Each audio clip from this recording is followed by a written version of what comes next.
बिस्मिल्लाहिर्रहमानिर्रहीम। अस्सलाम वालेकुम नाज़रीन, मैं हूं कंबर ज़दी। पूरे मुल्क में सुबह 7 बजे से बिजली गायब है और इतना बड़ा ब्रेकडाउन पाकिस्तान की हिस्ट्री में बहुत ही कम देखने को मिला है।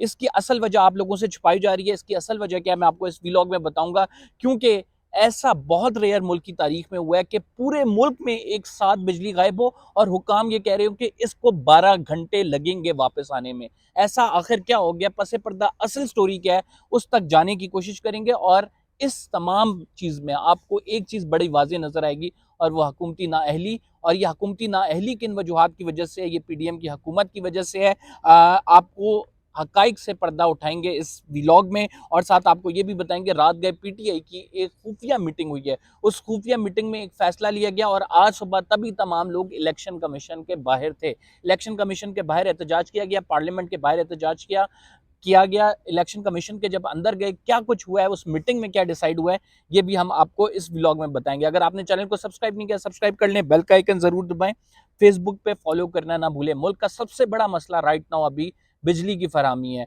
और ऐसा मुल्क की तारीख में बहुत रेयर हुआ है कि इतना बड़ा ब्रेक डाउन हुआ हो कि जिसको ठीक करने के लिए हुक्काम ये कहें कि हमें तकरीबन 48 घंटे चाहिए, हमें पूरा दिन चाहिए इसको ठीक करने के लिए। और पूरे मुल्क में इकट्ठे चारों दारुल खिलाफा में, जिसमें जो आपको पता है कि पेशावर, इस्लामाबाद, कराची और इसके साथ जो है लाहौर, इकट्ठे इसमें बिजली गायब है। और बिजली गायब होने की जो वजूहात बताई जा रही हैं वो बड़ी संगीन नोयत की हैं। लेकिन आपको असल बताते हैं कि असल कहानी क्या है। और इसकी 3 मेजर वजूहात बताई जा रही हैं जिसकी वजह से ये गई है, जिसमें सबसे बड़ी वजह जो है हुकूमत की इनएफिशिएंसी है। जो जब आपको पता है वजीर तवानाई से पूछा गया कि ये ब्रेक डाउन क्यों हुआ है और इतना बड़ा ब्रेक डाउन कब, कैसे और किस तरह से पॉसिबल हुआ, तो उन्होंने कहा कि ये इतना बड़ा ब्रेक डाउन नहीं है, पूरा मुल्क आपने अंधेरों में धकेल दिया और इस टाइम पूरे पाकिस्तान की बिजली नहीं है।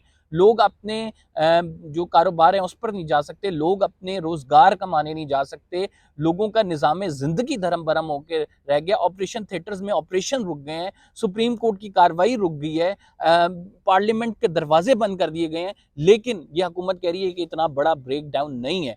ब्रेक डाउन क्यों नहीं है? उनके नज़दीक क्या है? उनके नज़दीक ये फ्रीक्वेंसी मैच ना होने की वजह से एक ब्रेक डाउन हुआ है, और उस ब्रेक डाउन पे काबू पाने के लिए वो कह रहे हैं 12 से 48 घंटे हमें चाहिए। लेकिन असल वजूहात आप तक नहीं पहुंचा रहे। हमारी कोशिश है, हमने जो रिसर्च किया उसके मुताबिक आपको असल वजूहात बता दें। देखें, ये जो ब्रेक डाउन हुआ है इससे 117 ग्रिड स्टेशन मुतासर हुए हैं, और ये 117 ग्रिड स्टेशन ज्यादातर जिसमें कैपिटल्स आते हैं मुल्क के, वो मुतासर हुए हैं। और उसमें एक बड़ा ब्रेक डाउन कहा गया। ये जो वजीर तवानाई खुर्रम दस्तगीर खान कह रहे हैं कि बड़ा ब्रेक डाउन नहीं है, तो ये सबसे बड़ा पाकिस्तान की तारीख में ब्रेक डाउन हुआ है, जिसमें हमें 48 घंटे लग रहे हैं शहरों की बिजली बहाल करने में। हुकूमत इस पे लगी है, हुकाम काम कर रहे हैं, लेकिन दावे जो कर रहे हैं वो इसके बरक्स हैं।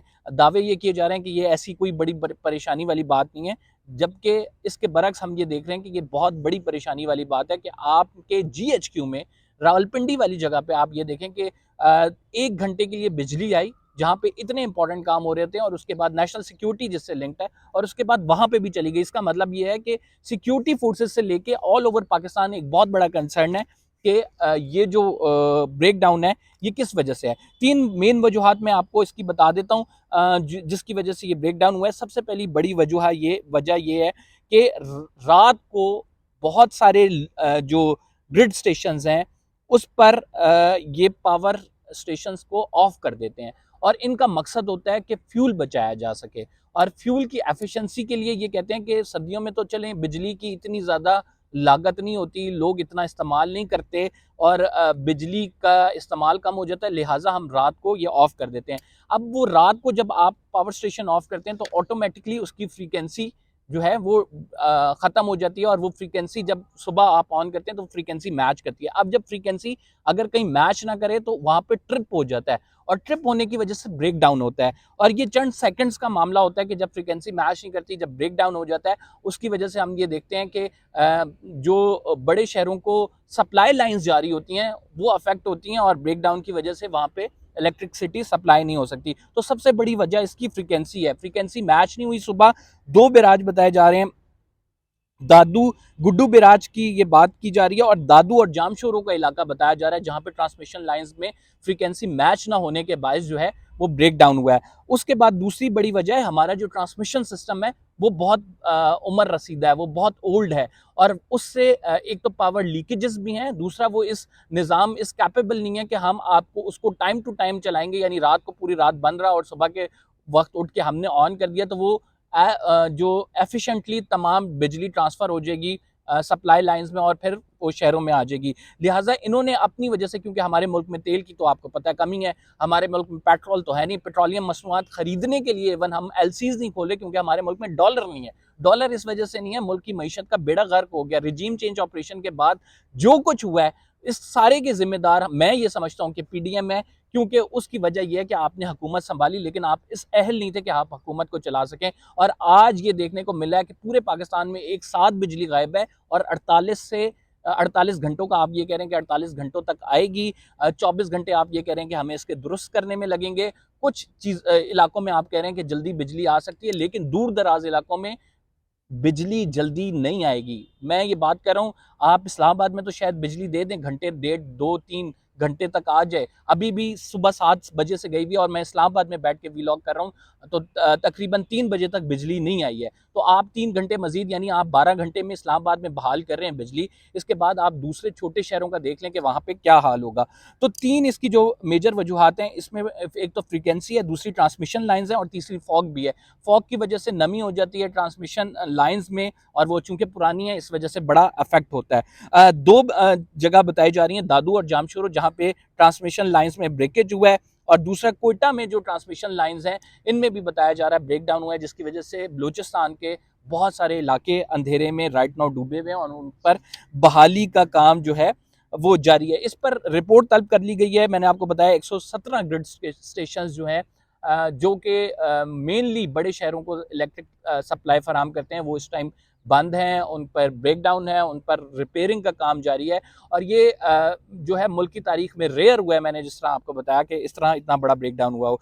अगली स्टोरी पे मूव करते हैं, इसलिए तो हुकूमत ये कह रही है कि हम कर लेंगे लेकिन ना अहली आपके सामने है।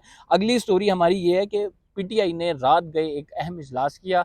रात आपको पता है मोहसिन नकवी साहब का तकर्रुर कर दिया गया और उसके बाद पीटीआई बड़ी डिसअपॉइंट हुई और पीटीआई ने कहा कि मोहसिन नकवी साहब हमें किसी तौर काबिल कबूल नहीं है, वो सुप्रीम कोर्ट ऑफ पाकिस्तान जाएंगे। सुबह उठते ही तमाम पीटीआई के जो अरकान असम्बली हैं वो जो है नेशनल असम्बली के बाहर जमा हो गए और नेशनल असम्बली के बाहर जमा होने के बाद उन्होंने यहाँ से मार्च किया इलेक्शन कमीशन के आगे। नेशनल असम्बली के गेट बंद कर दिए गए, इलेक्शन कमीशन के गेट बंद कर दिए गए और उसके बाद फिर चीफ इलेक्शन कमिश्नर की जानिब से सेक्रेटरी इलेक्शन कमीशन को हदायत जारी की गई और उन्होंने जो है अरकान को बुलाया। इन्होंने अपनी रिजर्वेशन शो की, एक तो वजीर आला पंजाब मोहसिन नकवी के मामले पर, दूसरी इन्होंने बताया कि हम 45 इस्तीफे वापस लेना चाहते हैं। तो रात गए मीटिंग में ये डिसाइड हुआ था कि 45 इस्तीफे हम वापस ले रहे हैं। इसकी वजह यह है कि हम जो है अपना अपोजिशन लीडर लाएंगे ताकि इस तरह ना हो कि निगरान सेटअप में कोई भी आए तो वो इनकी मर्जी से आए। लिहाजा 45 इस्तीफे वापस लेने की दरखास्त बाकायदा कह दी गई है इलेक्शन कमीशन को। स्पीकर साहब मिल नहीं रहे, स्पीकर के पास ये यहाँ पे गए थे,